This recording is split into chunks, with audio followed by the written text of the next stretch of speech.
Mga kwentong sumasa inyo, mga damdaming sumasa puso.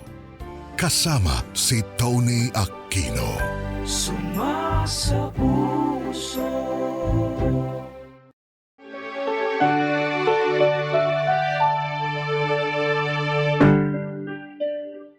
Tony, ako si Joshua, 31 anyos, tubong Zambales pero kasalukuyang nakatira sa Malabon.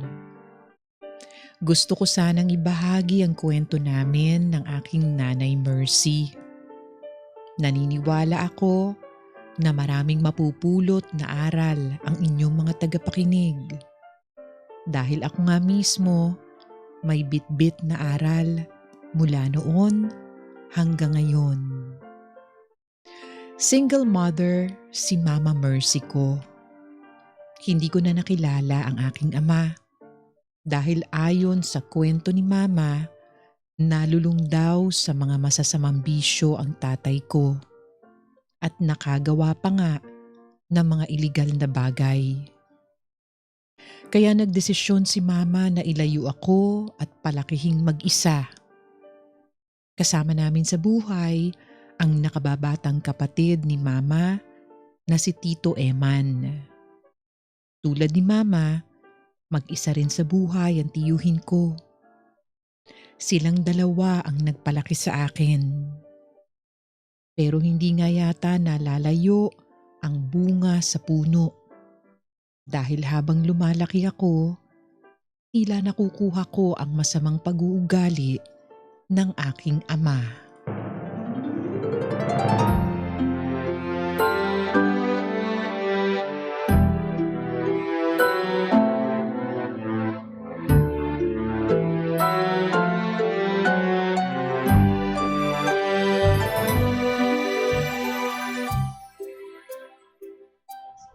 Pre, doon ka sa kabila. Ako na nakapwesto dito eh. Tingin din sa mapa. Tol, ano ba? Ano ba naman to? Ang hirap naman ito kalaro eh. Di marunong makinig. Natatalo na naman kami nito eh. Cellphone ko ba yun? Ayan, storbo naman.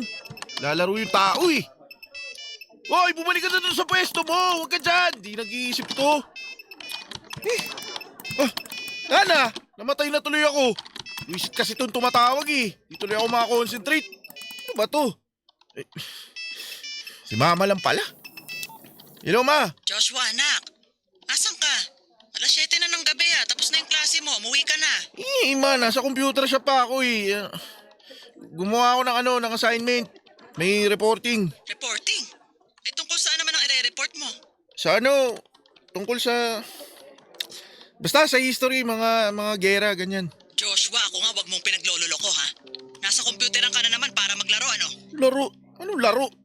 Gumagawa ako ng assignments. Hindi na nga ako matapos-tapos eh. Tapos isermonan mo pa ako. Ay nako, alam ko na yan. Ilang beses mo nang ginamit sa akin yung mga linyahan mo. Umuwi ka na. Gabi na oh. Aantayin ka namin ng tito mo dito. Para sabay-sabay tayong maghapunan. Okay. Sige na, Ma. Bye-bye na ha. O, umuwi ka na Joshua ha. Huwag mo kaming paghintay. Dami sinasabi. Oy, Brad! Dito ka pa rin? Ikaw, ba't nandito ka? Wala. Maglalaro. Pinaglinis pa ako ng kotse ng airpod ko eh. Uwi ka na ba? Hindi. Lalaro ka pa? Hindi ka pa ba hinahanap sa inyo? Di yun. Okay, hanap ka na ng bakante. Sige. Kuya? Pa-extend ako. 1 oras pa ulit. Hala kayo. Basta ako, maglalaro ako hanggang gusto ko.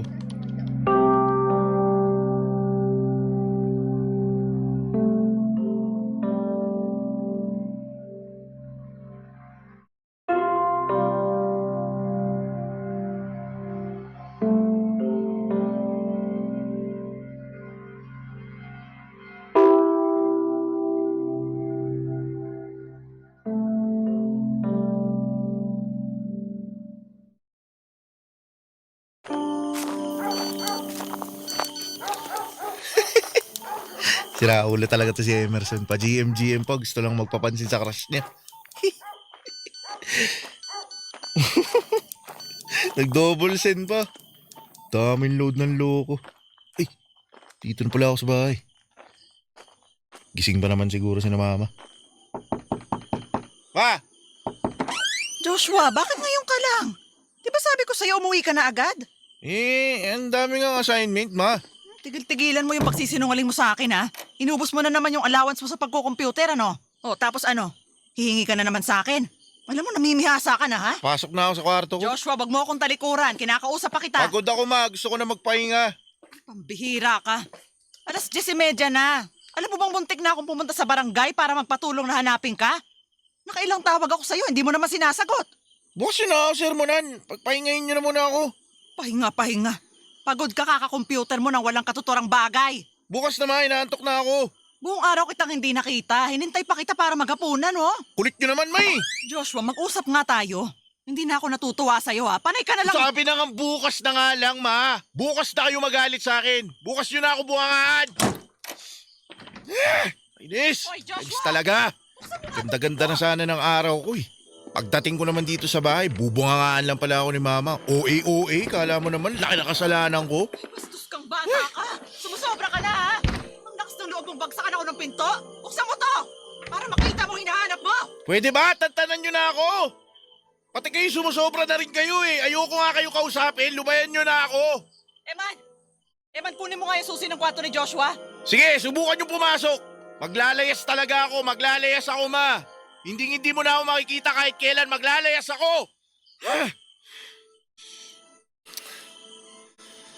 Yan. Buti naman nanahimik ka. Pagka-graduate ko talaga ng high school, aalis na ako sa bahay na to.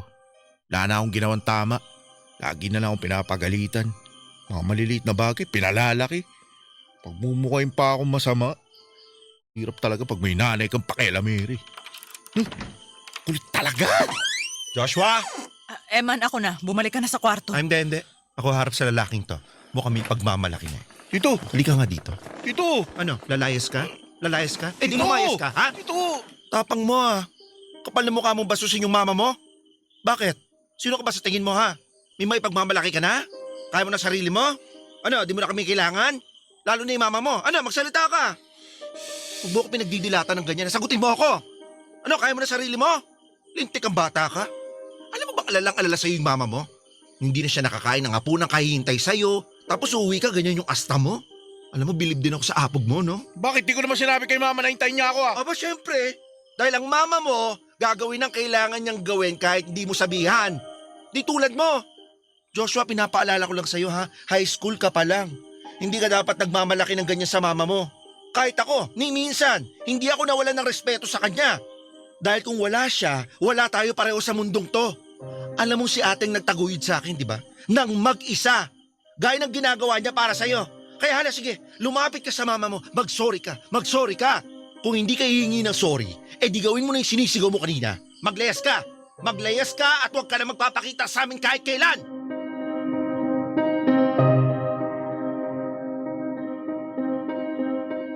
Tony, isa akong tipikal na rebeldeng teenager noon. Lalo na nung natuto akong bumarkada at magbulakbol. Lagi akong pabida sa mga kaibigan ko, kaya kung ano-anong kalokohan ang pinaggagawa ko. Napatawag na rin si Mama sa principal's office noon dahil sa katigasan ng ulo ko. Basta, katakot-takot na perwisyo ang dala ko sa aking ina. Para bang natutuwa ako kapag nakikita ko siyang problemado. Hindi naman ako kulang sa pangaral ni na Mama at Tito Eman. Pero sadyang suwail ako. Mayabang, nagmamarunong, at hilig kong hamunin ang haba ng pasensya ng mama ko. Pero sa kabila ng lahat, paulit-ulit pa rin akong pinapatawad ni Mama kahit hindi ako humihingi ng dispensa sa mga nagawa ko. Oo, pagagalitan niya ako, pero aasikasuhin niya pa rin ang mga kailangan ko. Ipagluluto niya pa rin ako kahit galit siya. At bibigyan niya pa rin ako ng baon para hindi ako magutom. Kaya siguro gustong gusto kong pasakitin ang ulo ni Mama. Kasi gusto kong malaman kung hanggang saan ang pagmamahal niya para sa akin. Palagi akong nag-aabang kung kailan niya ako palalayasin o kaya ipadadala kung nasaan ang tatay ko. Pero wala pa ring silbi dahil ni minsan ay hindi ito sumagi sa isip ng mama ko.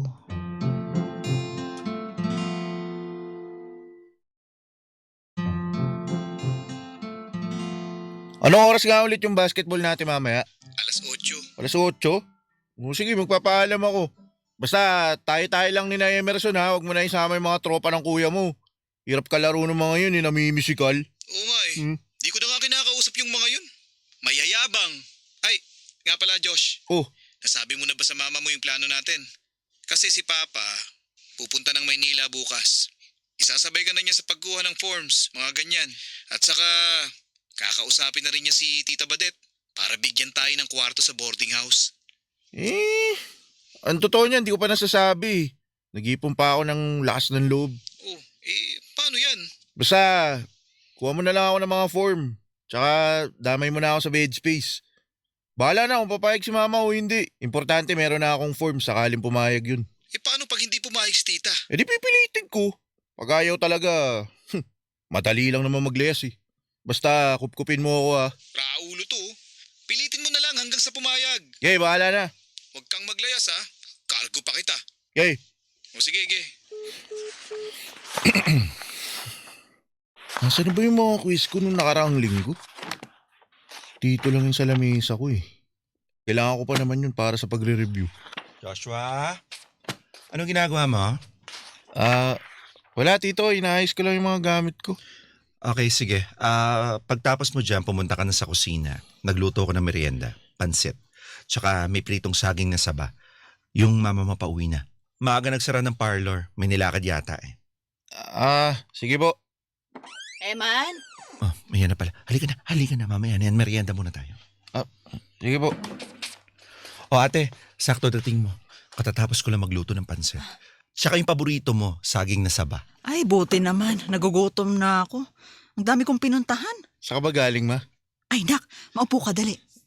Bakit ma? Ano meron? Oh, hahainan ko na kayo ha. Sige lang, Eman. Nak, Joshua. Tignan mo tong mga to. Teka, 1, 2, 3. At ito pa pala. 4. Ano yung mga yan ma? Mga kolehiyo yan dito sa atin. Mga magagandang eskwelahan yan. Marami kang pagpipiliang kurso. Tsaka kinuha na rin kita ng mga application form para makapag-exam ka. Kasi di ba dapat ngayon pa lang inaasikaso na natin yan. Tsaka ko yung mga kabatch mo nagkumpisa na. Tsaka para naman mapaghandaan ko na rin kung magkano ang iipunin ko para sa pangmatrikula mo. Kaya dali na, basahin mo na. Ma, tungkol po dyan meron po sana akong gusto sabihin. Ano yun? Man, naisip ko po kasi na baka pwedeng sa Maynila ako mag-aaral. Ha? Sa Maynila?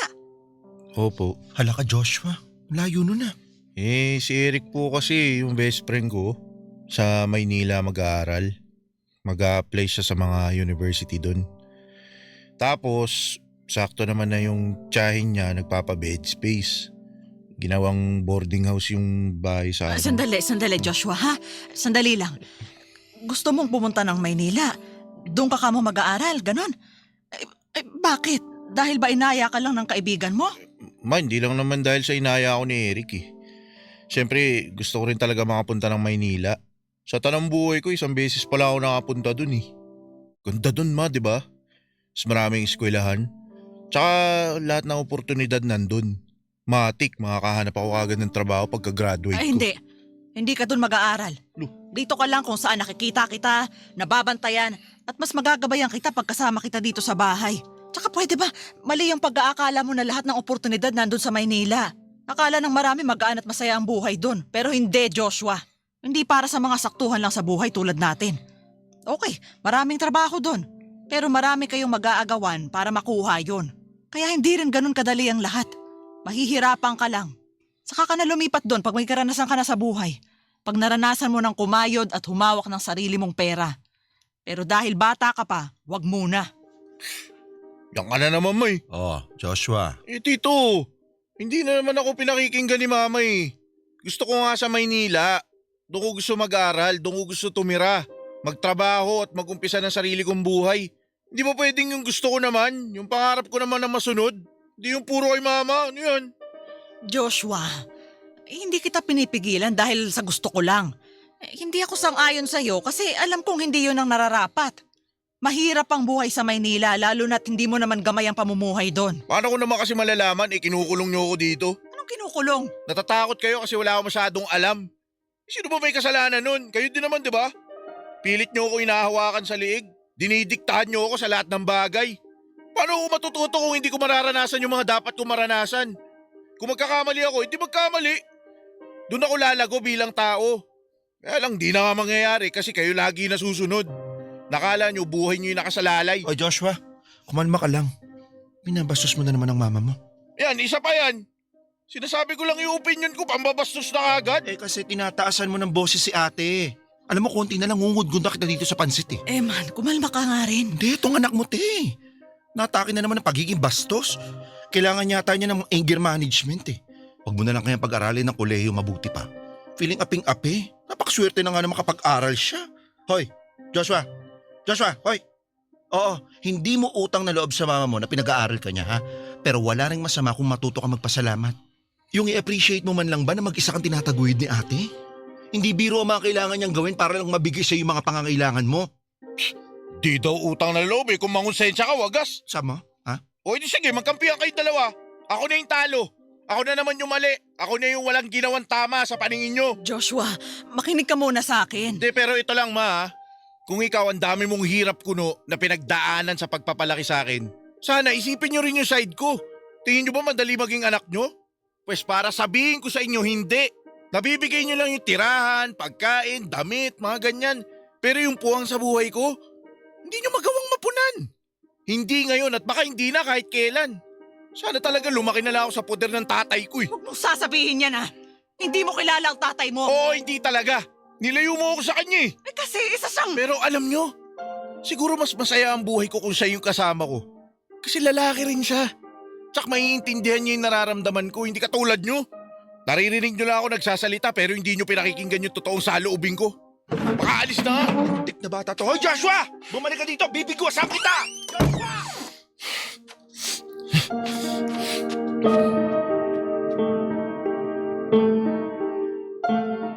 Tony, hindi ko kinausap si Mama noong mga sumunod na araw. Pinaramdam ko talaga sa kanya na masama ang loob ko. Sa isip ko noon, siguro naman papayag na siyang pumunta ako sa Maynila kapag nagmatigas ako sa kanya. Matira matibay, kumbaga. Kasi noong mga panahon na yon, gustong gusto ko nang kumawala kay Mama. Gusto ko nang maging malaya na gawin ang lahat ng gusto ko. Ayoko na nang may nakabantay sa akin at palaging pinupulis ang bawat kilos ko. Masama man pakinggan, pero minsan naiisip ko na sana wala na lang akong nanay para wala nang nagkokontrol at nagdidikta sa akin. Tiwala ako sa sarili ko noon na kaya ko na ang sarili ko. Na kahit hindi ako makapagtapos ng pag-aaral, ay meron akong makukuhang trabaho. Kasi lalaki ako at ang mga lalaki kinakayang harapin ang mundo kahit na mag-isa. Tony, lumipas ang mga buwan, bumigay din si Mama sa kagustuhan ko. Tama nga ang hinala ko na kailangan ko lang magmatigas at tiyak susuko rin si Mama. Pinayagan niya akong magkolehiyo sa Maynila. Marami akong inaplayan na mga universidad. Bigo akong makapasok sa mga malalaking eskwelahan gaya ng pinapangarap ko. Sa halip ay napunta ako sa isang kolehiyo na pribado naman pero hindi ganun katanyag. Bukod sa tuition fee, kinailangang maglabas ni Mama ng malaking halaga para sa bayad sa boarding house pati na rin ang allowance ko. Naging maayos naman ang mga unang taon ko sa Maynila. Natuto talaga ako paano maging mag-isa. Hanggang sa nakilala ko si Kathy. Mas matanda siya sa akin ng 3 taon. College dropout si Kathy at nagtatrabaho siya bilang isang waitress sa isang restaurant. Siya ang kauna-unahan kong naging girlfriend. Kaya naman todo bigay ako sa relasyon namin. Halos lahat ng meron ako ay ibinibigay ko kay Kathy. Bukod kasi sa mahal na mahal ko siya, may pagka-demanding din siya sa oras at material na bagay. Tony, unang beses pa lang nakilala ni Mama si Kathy ay hindi na siya boto rito. Lalo na nung nalaman niyang nananakit si Kathy sa tuwing nag-aaway kami. Pero syempre, hindi ko pa rin pinakinggan ang mga babala ni Mama. Pinili ko pa rin paniwalaan ang gusto kong paniwalaan. Kasi pwede ba bilis-bilisan mo naman maglakad? Ayan na eh, oh. Malapit na yung bahay namin pero inabot tayo ng 10 taon sa bagal mo. Eh, paano hindi ako magbabagal? Ang bigat ng mga paa ko. Noong isang araw ko pa sinasabi sa'yo ayoko magpunta sa bahay niyo eh. Birthday ni Mama noong nakaraan. Di na nga ako umuwi, gawa ng exam week kaya ngayon lang ako makakabawi. Eh, tapos naman ang birthday ng nanay mo. Bakit pa pressured na pressured ka? Eh, si Tito kasi kinukulit din ako. Panay tawag, ayaw kong tantanan. Eh, di sana ikaw na lang umuwi mag-isa. Kailangan mo pa ako isama. Para nga makita ka ni na Mama. Eh, alam mo namang ayaw sa akin ng mama mo, di ba? Hindi naman sa ayaw. Eh, hindi ka kasi nakikita lagi. Kaya nga sinama kita eh, tapos magmamaktol ka. Joshua, kahit araw-araw pa ako makita niyang nanay mo, hindi pa rin niya ako magugustuhan. Alam mo kung bakit? Kasi nasa ugali na ng nanay mo yung problema eh. Kasi ano ba? Totoo naman eh. Kesyo ayaw niya sa pananamit ko, sa kilos ko. Bakit daw wala akong relihiyon? Eh dapat daw magsisimba ako palagi. Alam mo yung talak siya ng talak sa akin pag may pagkakataon siya? Digpa niya yung nanay ko eh. Sabi ko naman kasi sa'yo, di ba? Ganun lang talaga si Mama, mapagpuna. Palibasa, standards ng nanay mo, di makatotohanan. Kala mo naman, Prince Charming yung anak niya. Eh, pulpul ka rin naman. Mahina utak, walang diskarte. Ano ba? Mag-aaway talaga tayo dito sa kalye? Gusto mo talaga gumawa ng eksena eh, no? Ayun na yung bahay namin, no? Sana naghintay ka man lang makapasok tayo sa loob. Alam mo, mabuti pa. Ikaw na lang pumunta sa inyo mag-isa. Uuwi na lang ako. Kati, ano ba? Uuwi na lang ako. Ayoko makita yung nanay mo. Ano ba, tumigil ka na nga? Iwan mo nga ako, sasampalin kita. Kasi tama na, utang na loob. Tito, Ay, tito, magandang araw po.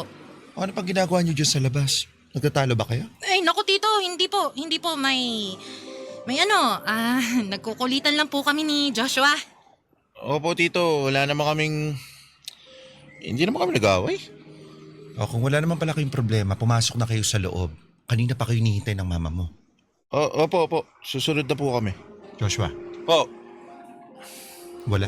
Sige na, pumasok na sa loob na makakain na tayo.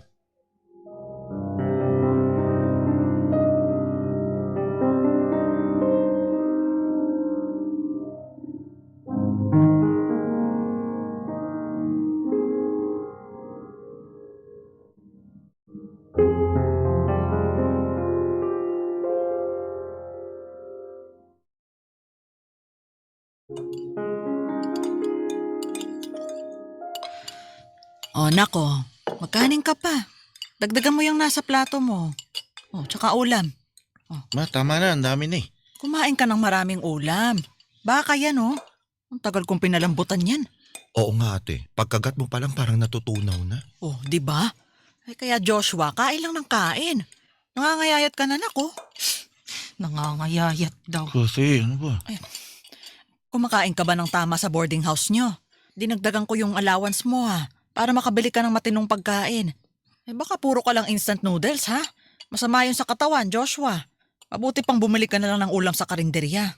Maayos lang naman ako. Eh kung malapit ka lang sana sa amin, araw-araw kitang ipagluluto. Eh sana kung may kayang magluto para sa'yo. Eh wala ka bang kilala na pwede kong pakiusapan? Babayaran ko para ipagluto ka.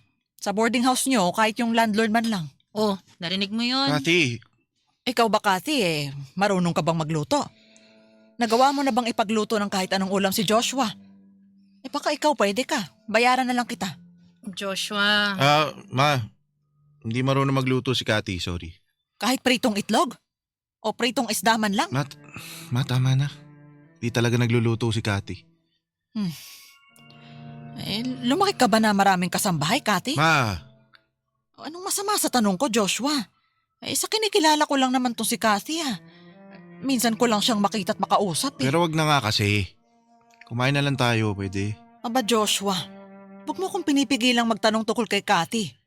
Siyempre gusto kong masiguro na nasa maayos na tao ka. Paano pag nabuntis mo siya? Ma! Kaloka ka ate. Totoo naman Hindi natin masabi sa panahon ngayon, ang daming mga tangang kabataan. Tama ka dyan ate. At pag nabuntis mo si Kathy, wala na. Hindi na kayo pwede maghiwalay niyan. Kailangan panindigan mo siya, kasal kung kasal. Kaya dapat ngayon pa lang, malaman na natin kung kaya kang alagaan ni Kathy pagdating ng araw. Mawalang galang na ho Kung mag-usap kayo parang wala ako dito May pabuntis-buntis kasal-kasal pa kayong nalalaman. Sino naman ho may sabi sa inyong gusto kong maging asawa yung anak niyo? Kathy! Tsaka gusto niyong siguruhin nasa maayos na karelasyon niyang si Joshua? Siya ba tinanong niyo kung matino siya? Ang dami-dami rin hong kapalpakan niyan Hindi lang sa relasyon namin kundi sa buhay niya. Kathy, tumigil ka na nga! Sabihin mo mali ako. Tsaka hindi na ako nagugulat kung bakit ganyan ka. Nanay mo palang abnoy Kathy! Anong sabi mo? Ay, Kathy, bastos ang bibig mo Salamat na lang po pala sa pagkain. Aalis na lang po ako. Kathy! Kathy, umupo ka nga! Kathy! Kathy, sandali! Kathy, ano ba? Huwag ka nga muna maglakad! Huwag mo nga akong sundan. Break na tayo, Joshua. Iyak ka na naman Konting problema, break agad. Ay, hindi! Totoo na talaga to. Ayoko na sa'yo. Wala ka naman masyadong binatbat Tapos yung nanay mo pa kontrabida. Kala mo milyonaryong nakatira sa hasyenda. Parlorista lang naman. Kathy, wag mo malang lang yung hanap buhay ni Mama, Ganun din naman siya sa akin Minamata niya rin ako porkit di ako tulad mong nag-aaral sa kolehiyo. Kaya alam mo, para walang gulo, maghiwalay na lang tayo. Nakakapagod Nakakapagod kayo. Kaya bumalik ka na dun sa loob. Doon ka na sa nanay mo. Tsaka sa tsuhin mong bakla. Magsama-sama kayo mga feeling anak ng Diyos. Kathy, pag-usapan natin to. Ayoko na sa'yo. Huwag mo nga akong susundan. Bubugbugin kita. Wala akong pake kahit mas matangkad ka sa akin. Kathy, please naman Huwag mo akong susundan lintik ka. Nakita mo na. Nakita mo na yung sinasabi ko sa'yo. May saltik yung babaeng yon. Hindi dapat ganun ang nakakarelasyon mo. Ma, pwedeng tama na. Tumigil na kayo. Anong sabi mo? Bakit ba kasi kayo ganyan, Ma? Bakit lahat na lang sa buhay ko pinakikialaman nyo? Mula sa mga ginagawa ko, kinakain, hanggang pati sa girlfriend ko. Girlfriend ko yun Relasyon ko yun sa ibang tao. Akin lang yun. Labas na kayo dun, Ma. Paano hindi ako makikialam? Nakita mo naman ang pag-uugali. Lumabas na yung tunay na kulay niya. Kasalanan nyo rin naman kasi. Pinaparinggan nyo Kahit ako iinit ang ulo ko sa inyo. Hoy, Joshua! Ma, hindi na ako bata. 20 anyos na ako. Matanda na ako. Alam ko na yung tama sa mali. Kaya ko na magdesisyon para sa sarili ko. Oo, sige! Tama ka, 20 anyos ka na nga. Pero tumanda ka lang. Hindi ka naman natututo. Mali-mali ka pa rin sa mga desisyon mo. At alam mo kung bakit? Kasi bata ka pa lang, ayaw mo nang ginagabayan ka. Akala mo alam mo na ang lahat. Pero ang totoo, mangmang ka pa rin. Madaling mauto, madaling maimpluwensyahan. At sa tingin mo, hahayaan kitang tuluyang ipahamak ang sarili mo? Baka nakakalimutan mo, nanay mo ako, Joshua. Responsibilidad kong ituro sa'yo ang tamang pamumuhay. Mula pinanganak ka hanggang kahit may apo ka na. Basta nabubuhay pa ako. Hindi ako titigil sa pagiging nanay sa'yo.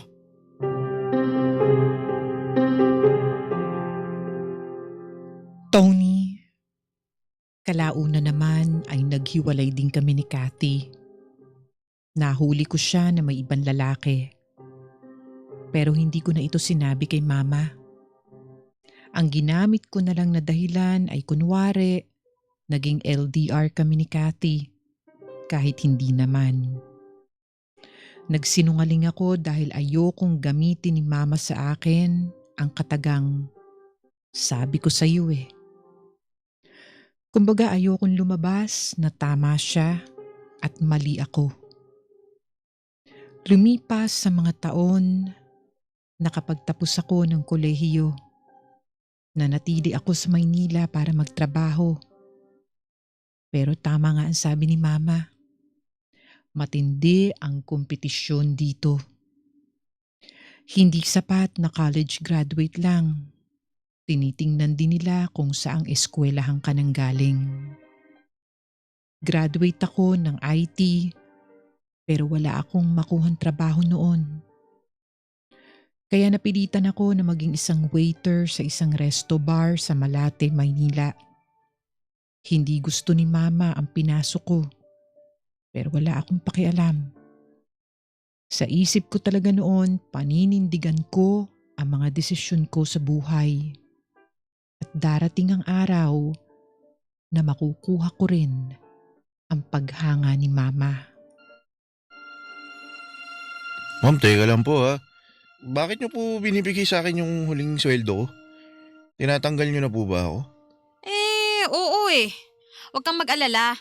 Hindi kita sinisante dahil may pagkakamali ka o kung ano man. Kaya lang, kailangan ko talagang magbawas ng tao eh. Matumal yung resto bar. Dami na kasing nagsulputan. Kaya magbabawas na ako ng operating hours tsaka ng tao. Ibig sabihin, di ka nag-iisa ha. May ilan pa akong kakausapin pagtapos mo. Pero ma'am, sa dami naman po namin, bakit ako? Bakit ako pa? Masipag naman po ako ah. Hindi ako nalilate sa trabaho, tsaka di naman po ako pala absent eh. Baguhan ka alam mo yon? Kailangan ko yung may experience na, yung gamay na ang lahat. Kamalas-malasan, pahina ng pahina yung negosyo ko nung bagong salta ka. Pabor nga sa yung tinanggal kita eh. Paano nangyari yun? Pambihira naman ma'am, ano to? Kasi nga bata ka pa. Ilang taong ka lang? 25? O makakahanap ka pa ng ibang trabaho. Di tulad ng mga nauna sa'yo, 30 mahigit na yung iba. O mahihirapan na silang humanap ng panibagong mapapasukan. Kawawa naman. Tsaka may pinagsamahan na kami ng mga yun at mahalaga sa akin yun. Ma'am, wag naman ho ako.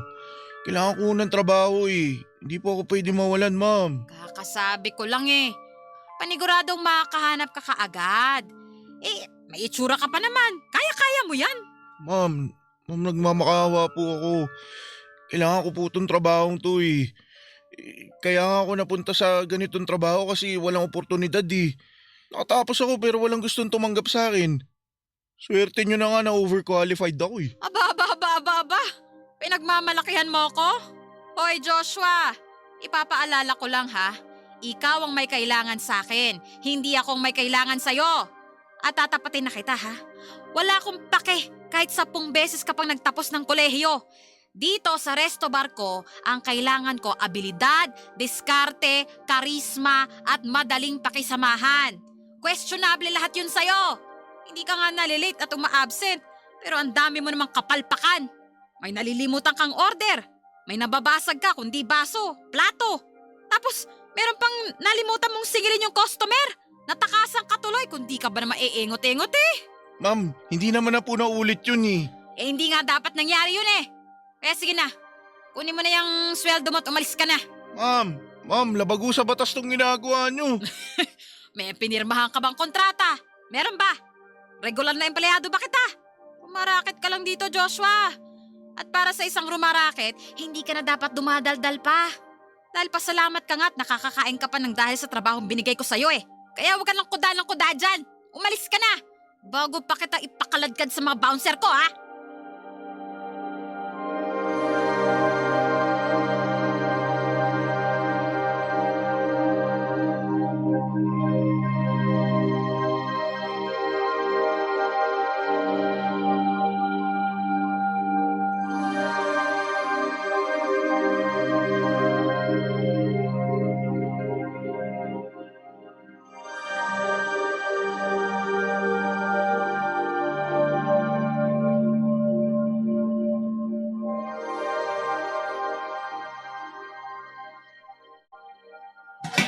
Luto na to, mami.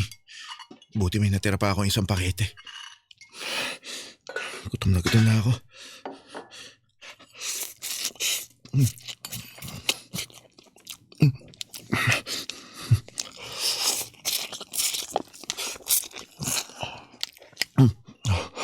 Ha.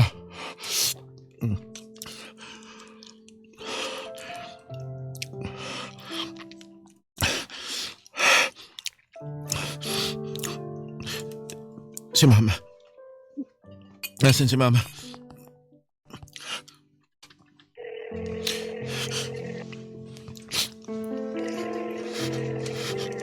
Hello, Joshua? Nak? Nak, Joshua? Narinig mo ba ako? Ma? Nak, anong nangyari? Ba't umiiyak ka? Ayos ka lang ba? Anong nangyari sa'yo, Nak? Joshua! Ay, magsalita ka. Natatakot ako sa'yo eh. Ano bang nangyari? Hindi, Ma. Ayos lang ako. Ayos lang ako. Bakit ka umiiyak? Magsalita ka nga, Joshua. Nasaan ka ba ha? Pupuntahan kita. Hindi, Ma. Ayos lang ako. Ano lang.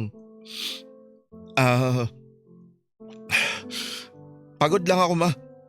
Pagod lang. Joshua, anak. Tama na yan, ha? Huwag mo nang pilitin. Umuwi ka na dito sa atin. Umuwi ka na sa bahay, nak. Dito, makakapagpahinga ka. Hindi ka na mahihirapan. Akong bahala sa'yo. Hindi. Tutulungan kita. Hindi. Joshua. Kaya ko to, Ma. Tumawag lang ako sa'yo para... para magsabi. Pero kaya ko to. Matutulog lang ako, bukas okay na ako. Joshua, umuwi ka na. Marami pa akong kailangan gawin dito, Ma. Tama na yan, nak. Hindi ako uuwi hanggat wala pa akong binatbat. Wala ka namang kailangang patunayan, nak eh. Nanay mo ko. Yun na nga mismo yung nag-iisang dahilan kung bakit kailangan kong pilitin umangat. Kasi nanay kita. Gusto kong patunayan sa'yo na kaya ko. Na may mararating ako dito sa Maynila. Joshua.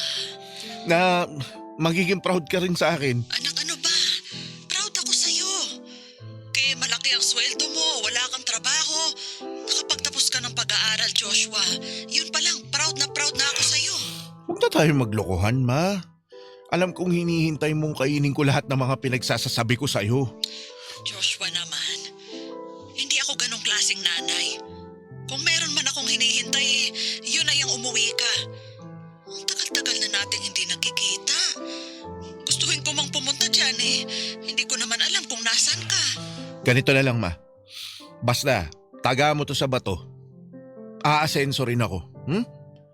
Papatunayan ko sa'yo na kaya ko. Pagbalik ko dyan, ipapaayos ko yung bahay mo. Paparenovate ko lahat.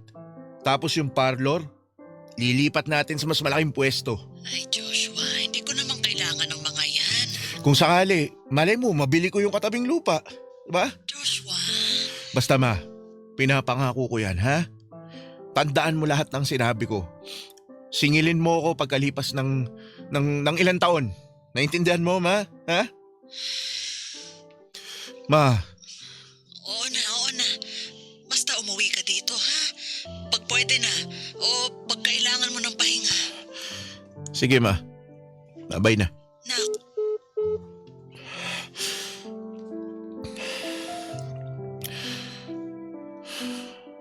Balang araw, Joshua. Balang araw.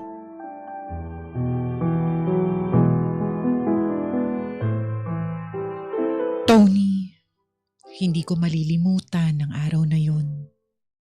Natanggal ako sa trabaho at pagka-uwi ko sa inuupahan kong maliit na kwarto, isang instant noodles na lang ang natitira kong pagkain. Ayoko naman bumili pa ng pagkain sa labas dahil kakarampot lang ang huli kong sweldo. Gawa ng mga kinaltas na bayad utang. Kailangan ko pa magbayad ng renta at mga bills. Kaya wala akong karapatan na kumain pa sa labas. Kaya nilalasap ko talaga ang bawat subo ko ng instant noodles na yon. Dahil hindi ko alam kung kailan ako susunod na makakakain. Tony, yun na siguro ang pinakamababang estado ng aking buhay. Wala akong nakahandang plano, walang direksyon, at hindi alam kung ano ang susunod na gagawin. Pero masyado talagang mataas ang pride ko. Ayokong tanggapin ang kabaitan ni Mama. Doon ko na siya ginamit bilang inspirasyon. Kailangan pagharap ko kay mama, isa na akong profesional at meron ng ipon. Kasi nahihiya ako dahil sa kabila ng lahat ng pasakit na idinulot ko sa kanya, wala pa rin akong narating. Dapat maging worth it ang lahat ng sama ng loob ni mama.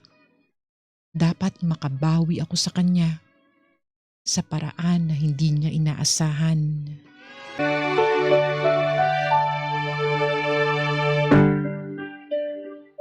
Tony, napilitan akong mangutang kung kani-kanino para meron akong panggasto sa paghahanap ng trabaho.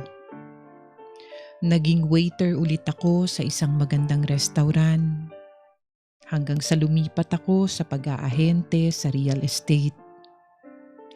Pero hindi ako tumigil sa paghahanap ng mas magandang oportunidad.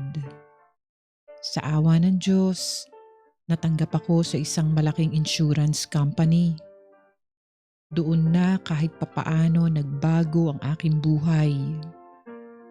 Sabi ko talaga sa sarili ko noon, uuwi lamang ako kapag umabot na ng 100,000 ang ipon ko sa bangko. Pero iba ang naging plano ng Diyos. Pinauwi niya ako kay mama dahil sa isang hindi inaasahang pangyayari.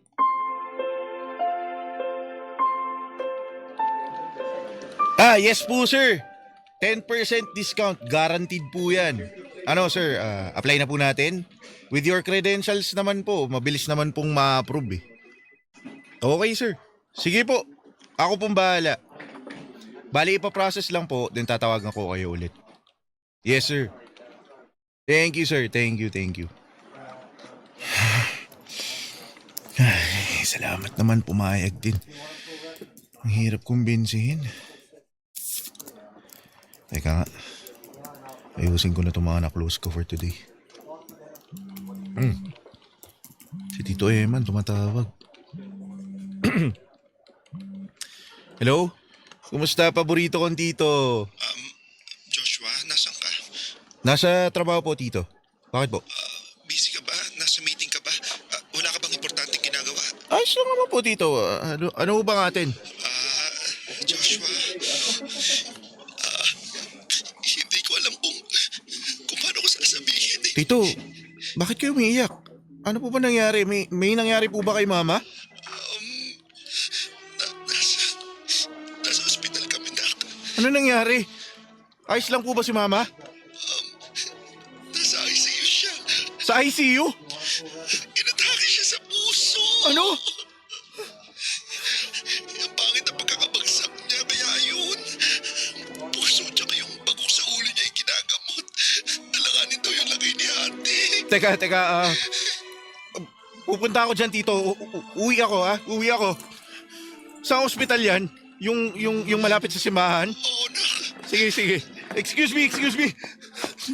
Joshua, where are you going? Sir, emergency. Tawagan ko na lang po kayo. Hey, Joshua! Emergency.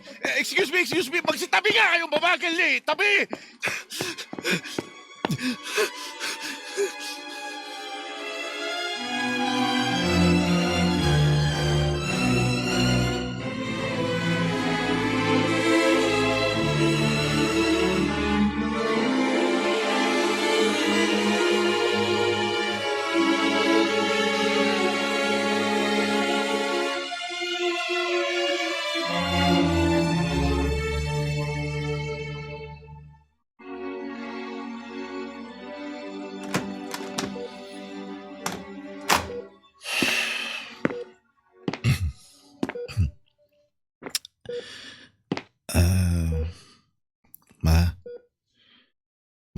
Si Joshua to.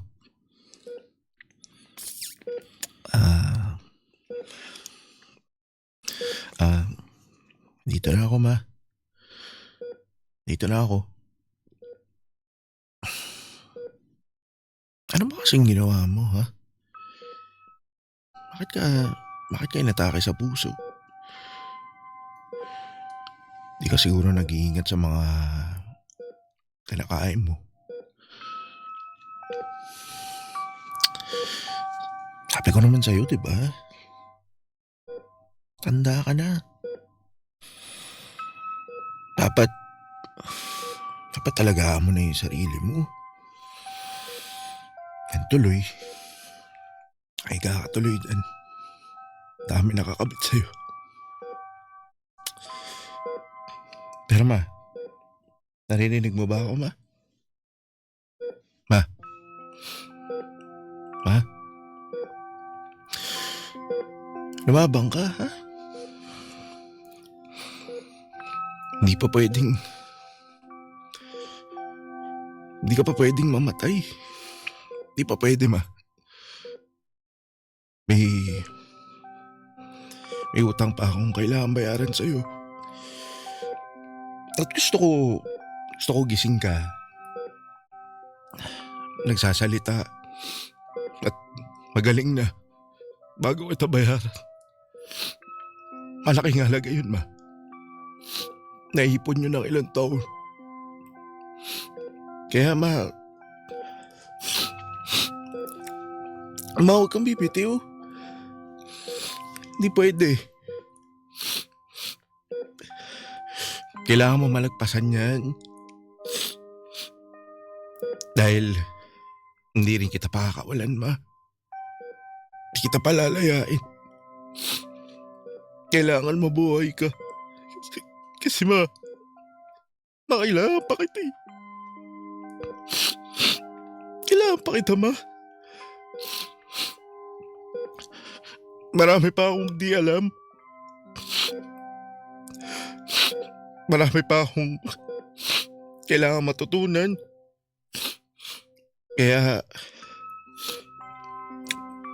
nagmamakaawa ako sa'yo, lumabang ka. Pinapangako ko sa'yo. Babawi ako, ma. Babawi na ako agad. Hindi na kita paghihintayin pa.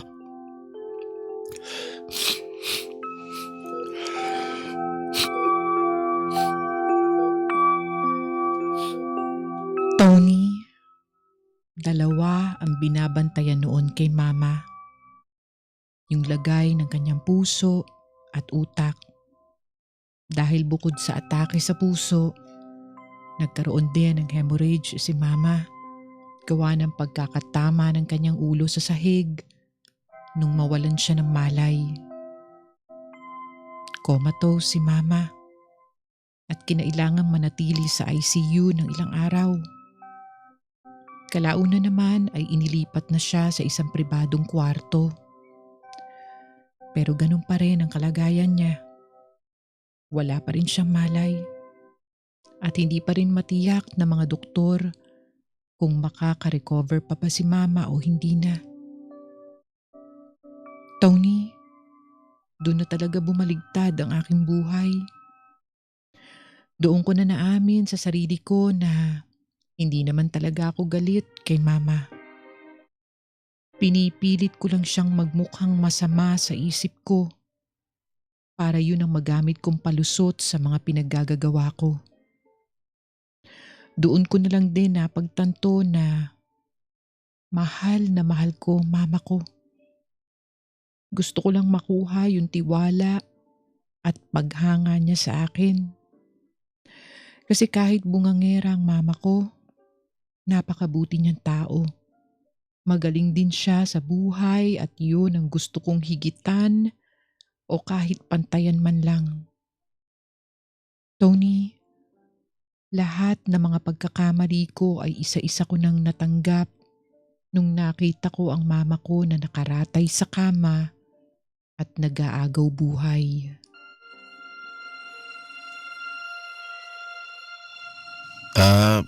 Boss, pasensya na po talaga sa biglaang pag-alis ko. Nablangan ko na po kasi talaga yung utak ko eh. Ayos lang naman sa akin, lalo na nalaman ko yung kalagayan ng mama mo. Kaya lang siyempre, may memo pa rin yun ha. Pero ako nang bahala sa HR. Basta mag-file ka na lang muna ng leave. Sige po, sir. Kumusta bang mama mo? Comatose pa rin, boss. Nasa hospital ka? Umuwi po muna ako sandali. kasi kinuha ko yung documents ni Mama. Mga discount ID, ganun. Baka sakaling makabawas sa running bill. Sigurado malaki ng hospital bill nyo niyan. Nasa private kayo, di ba?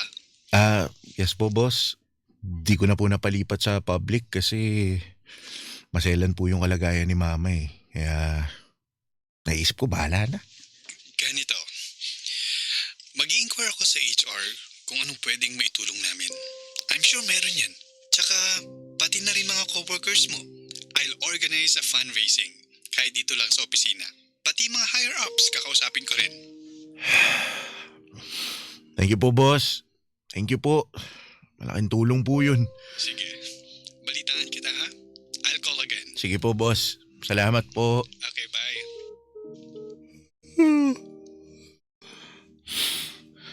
Maligo kaya ako? 2 araw na pala ako hindi nakakaligo. Hirap maligo sa ospital eh. Oo, tama, dito na ako maliligo. Kaya alam, baka kailanganin ako sa ospital eh. Sige, bibilisan ko na lang para makabalik ako agad. Uy, tumatawag. Si Tito Eman. Hello, Tito? Joshua! Joshua, pumunta ka dito! Si ate! Bakit, Tito? Nare-revive na nila! Ano? Babalik na ako! Ma! Wag ma! Lord, wag muna! Wag muna!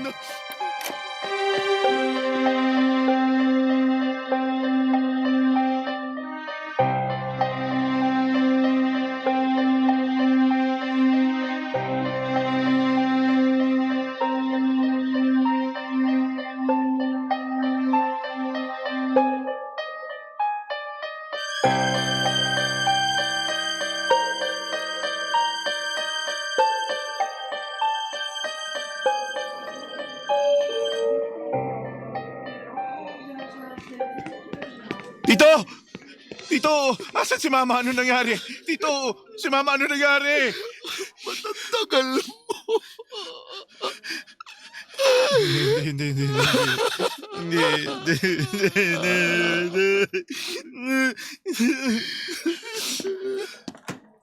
Ma!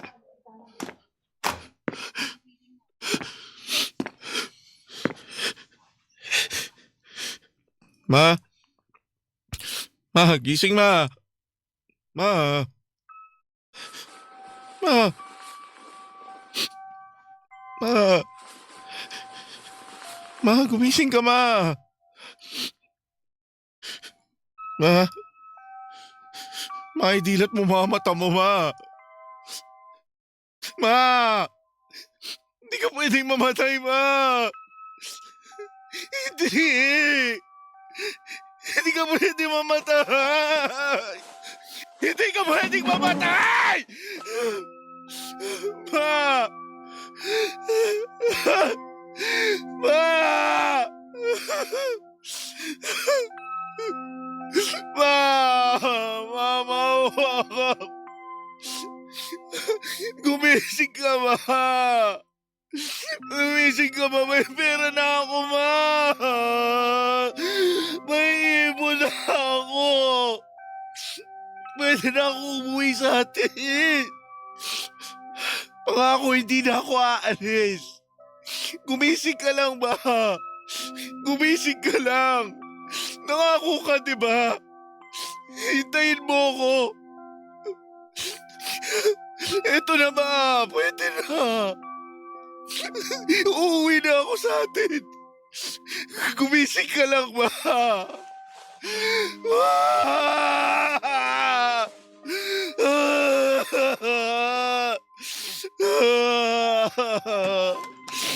Joshua. Ang daya, Tito. Ang daya. Umalis lang ako sandali. Hindi mo lang ako inintay ni Mama. Bakit hindi mo ako inintay, Ma? Joshua. Paano na ako ngayon? Hindi ba ako handa, Tito? Hindi ko pa kaya mawala ng nanay. Hindi ko kaya, Tito. Hindi ko kaya. Ma! Ma, gumising ka na. I'm sorry. I'm sorry na. Patawarin mo na ako. Patawarin mo ako, ma. Gumising ka na. Gumising ka na, ma. Gumising ka na.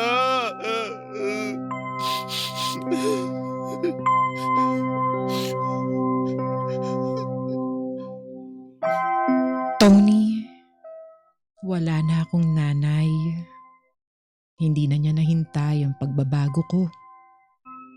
Pero hanggang ngayon, hinahanap-hanap ko pa rin siya. At sumulat ako sa inyo para sana magsilbing babala ang aking kwento. Nawala si Mama, pero nag-iwan siya ng malaking puwang sa puso ko. Ang dami-dami kong pinagsisisihan. Yung kasamaan ng ugali ko, yung pagsagot-sagot ko, yung paninigaw at pagbibitiw ng mga masasakit na salita. Sana hindi ko nasabi ang nasabi ko. Sana naging mabuting tao, naging mabuting anak ako. Sana nakinig ako sa kanya. Sana hindi ako umalis at nanatili na lang ako sa piling niya. Ang dami kong sinayang na mga taon. At pinakamasakit nito, Tony, wala na. Hindi na ako makakabawi. Hindi ko na maitatama ang mga pagkakamali ko dahil wala na sa mundong ito ang pinagkakautangan ko ng aking buhay. Kaya sa mga may nanay pa, alam kong iba-iba tayo ng pinagdadaanan. Pero kung ayaw niyong maging miserable tulad ko, huwag niyong baliwalain ang inyong mga ina. Dahil isa sa pinakamasaklap na pwedeng mangyari sa atin ay yung mabuhay na may mabigat na dalahin at puno ng pagsisisi.